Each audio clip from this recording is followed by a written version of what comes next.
So do you think you have a really justifiable reason to be out of the vortex? I think maybe. As good as anyone, huh? As good as anyone. But is there, in the scope of human events, is there a reason really big enough that justifies staying out of the vortex? Well, I don't plan on staying out of the vortex. Then, if you meant what you said, I'm hoping to get into the vortex, then leave this subject aside for a while. And let's talk about in the vortex subjects. We could do that. Esther will say to Jerry, because she understands what you're feeling, what you're saying, she will say to Jerry, I know this is out of the vortex, but I just want to talk about this just a little bit more. Just a little bit more for the sake of clarity. And Jerry pulls the pillow up over his head and braces himself for the clarity that's about to happen. Because no good ever comes from that, no matter what it is. So we always say start with something easy. What's the easiest subject that you can think of to get into the vortex? Because you said, I'm hoping to get into the vortex, but what you meant was, I'm hoping to get in the vortex at the same time that I'm activating something that clearly keeps me out of the vortex. And that's impossible. So we're going to take you at your word. I want to get into the vortex. So now let's talk about things that are in the vortex in nature. And leave that aside if you meant what you said. Did you mean what you said? Well, I have a feeling that before I leave the hot seat here, Abraham will help me get into the vortex. But you see, what you're hoping that we will encourage you to take that long out of the vortex detour on the way back to the vortex. And we don't really see why you'd want to do that.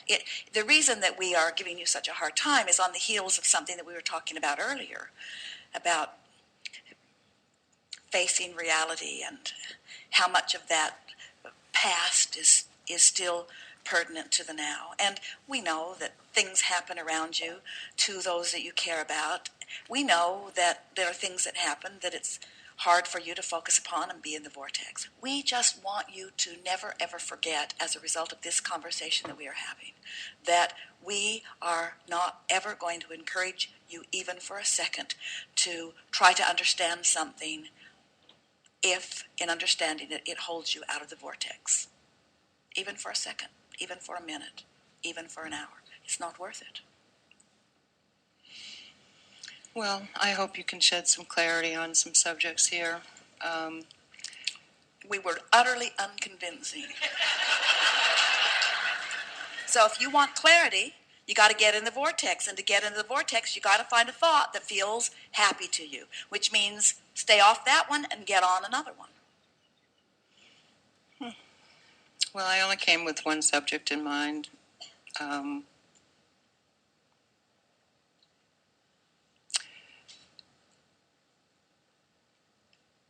My son completed suicide 4.5 weeks ago.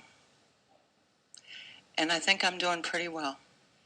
We think that under the circumstances you are too, but you are responding as you have learned to respond, or as you think you should respond, and we were giving you everything that we could give you from his perspective to try to get you into the vortex, where you can have a conversation with him, where you can understand where he is, where you can understand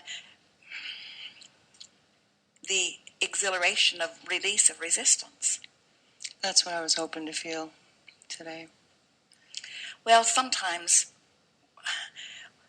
we tease with you when we say, it's like you've jumped out of an airplane, you're at 20,000 feet, you have no parachute, you say, now what should I do? And we say, hang on, it will be over soon. Because sometimes you just can't get to where you want to be from where you are. And the reason that we were stubborn about this conversation is because it's a blatant example of something that almost everyone on the planet would reason that it is a significant enough event to have happened to you that it deserves conversation and contemplation. Well, I have some questions about it. Did I draw this into my own experience somehow? Before your emergence into physical experience, you have many agreements, especially with those who become your children. But you are not the creator of anyone's reality. They are. So this was an arrangement or an agreement that happened before? That was actually my largest question today, is if this was a pre-agreement.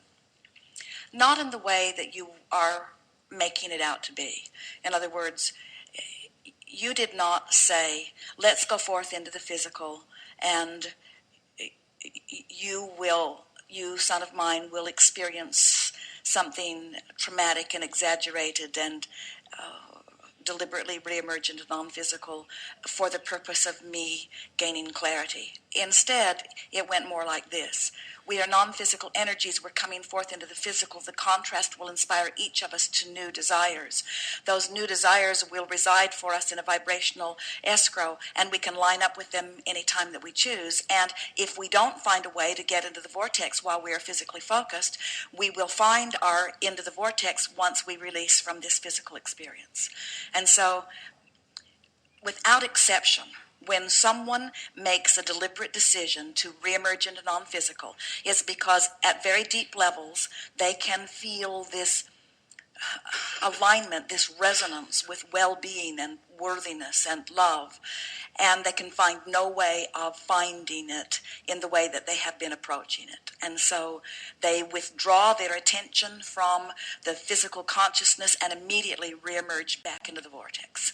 So the reason that this conversation is a good one to have, the reason we saw you, the reason we chose you, the reason we've played with you and danced with you in this way is because your son did something dramatic and effective. We just don't think any of you should have to croak in order to get into the vortex. And we think that there are so many things that are happening around you that you focus upon that keep you from being in the vortex, that then you develop patterns of thought that make you feel powerless. And in that powerless feeling, that's one way of coming back into alignment. In terms of the agreement that you had before you came forth into the physical experience, your desire to be in alignment with who you are will help you find the resolution in all of this, you say.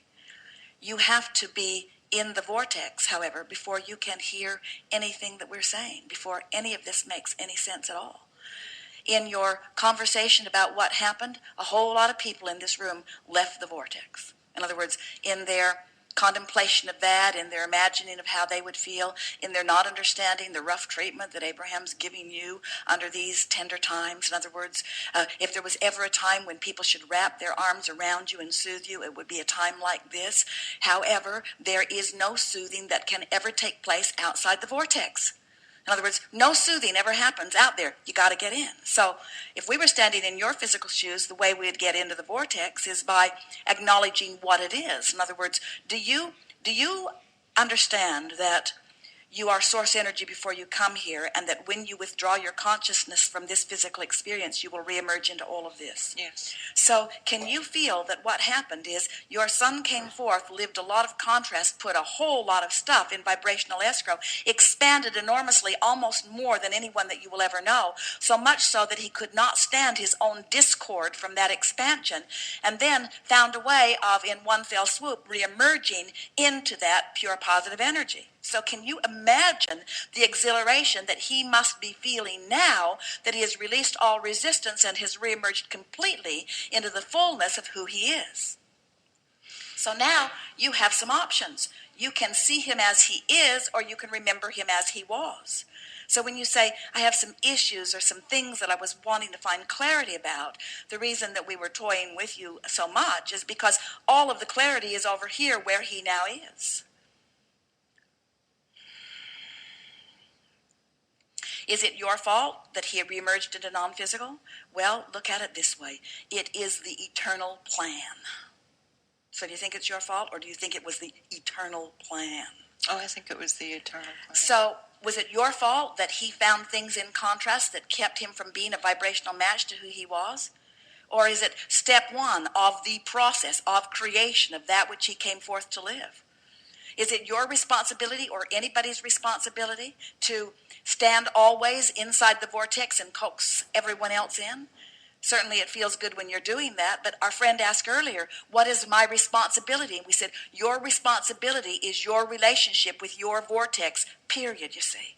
They do such a number on you as parents as they try to make you responsible for everything that your children are about. And you can't tend to the vortex. You can't tend to the vibrational gap of anyone else. You can only tend to your own vibrational gap, you see. So the reason that we are having this conversation with you in the way that we are is because you are standing upon a very powerful turning point. Because now that this has happened in your experience, there are going to be so many people who stand outside the vortex who want to sympathize and want to soothe or want to empathize a little bit, who want to draw you into conversation about it. In other words, the potential of you staying outside your vortex for the rest of your life because of this one experience is a very great possibility. In other words, almost anybody that you know who has lived through something like that would stand outside their vortex and would use that past experience, beating the drum of it, speculating, trying to play it back over, going back into the past, trying to figure it out, trying to find the point that I went wrong or the point that went wrong. You could waste the entire rest of this physical experience by doing that, or you could move in the direction of this blessed, brilliant son of yours who has found this immediacy into the vortex. Now, we speak this to you, understanding full well how you are all receiving it. We want you to know that it was not your intention to reemerge into non-physical at this time, but there is nothing wrong with it. In other words, we're not trying to talk you all into suicide, but it is a fast way into the vortex. And in understanding it, we want you to feel the fullness. In other words, when someone has lived life and has expanded so fantastically, the strain of not being in alignment with who you are is a pain that can become so great that that seems like a viable option. That's pretty extreme, isn't it? Isn't that, don't you like knowing that? Don't you like knowing the power of this gap and the importance of this alignment? Don't you love knowing that it is so important to you to be who you are, that when you are not allowing yourself to be who you are, that even in that you can find a way to be who you are? We think this is a powerful and important story. And if we were standing in your physical shoes, leaving this conversation, the things that we would be contemplating are these. I get the vortex and I can feel the resonance of what Abraham is saying. And I believe with everything that I am that my son has reunited with who he really is. And I so look forward to being of a mindset and in an emotional state and inside the vortex such that I can feel the fullness of who he is. Because in all of the trauma and trouble that he has lived, while he has been putting all of that into his vibrational reality, I have, for his whole life, it seems, been putting a new and improved version of him in my vibrational reality. And bless his heart, he never was able to find a way of living up to my version of him in his vibrational reality. I know he wanted to, as I want to, but as physical beings, we are all so often focused upon what is. We forget that we have the ability to focus and feel our way into focus. So now I have this wonderful option of letting my desire to meet up with who he really is be my reason for focusing in a way that pulls me into the vortex on a regular basis, you see. So when your friends say, "Are you sad?" you want to be at the place where you can say, "I know most people think I should be, but I'm feeling a sort of exhilaration because something that has been wanted by both of us for a long time has been achieved. My son's in alignment with who he is. And while it was a real kick in the butt for me, not an easy thing to take, I'm going to use this as my catalyst to get in the vortex too. Because unless I'm in that vortex, unless I'm in alignment with who I am, I don't have access to my dreams and visions of him or to who he currently is. But most important, I don't have access to who I am, you see." Can you speak more on who he is now? We will, and we want to, and in a moment we'll give you some direct conversation from him because it's culminating in a powerful way. But before we do, we want to talk about this whole death thing in a way that leaves you all forevermore in a new understanding. There is no death. Right. There is no ending to that which you are. There is only life. Sometimes you're focused here, sometimes you are focused completely in non-physical, but there is no ending to that which you are. You have made death out to be such an awful thing that when you first sat down here, now your vibration has shifted completely. When you first sat down here, it was inconceivable to you that we could have a joyful conversation about what has just taken place. And yet we are having a joyful conversation about what has taken place because there is no death. There's only vibration, and the vibration of non-physical you can tune into even while you're physical. That's the thing that we want to talk about. You see, most people think dead or alive, he's gone, I can't talk to him. When you understand it as a vibrational world, and that there is the vibration of non-physical and there is the vibration of physical, and when you understand that the vibration of non-physical is always in the vortex and always resistance-free, then anytime you want to have a conversation with anyone who is no longer physically focused, what does that mean to you? You got to get in the vortex. What else does that mean? You've got to feel good. You've got to find a way of focusing yourself into feeling better.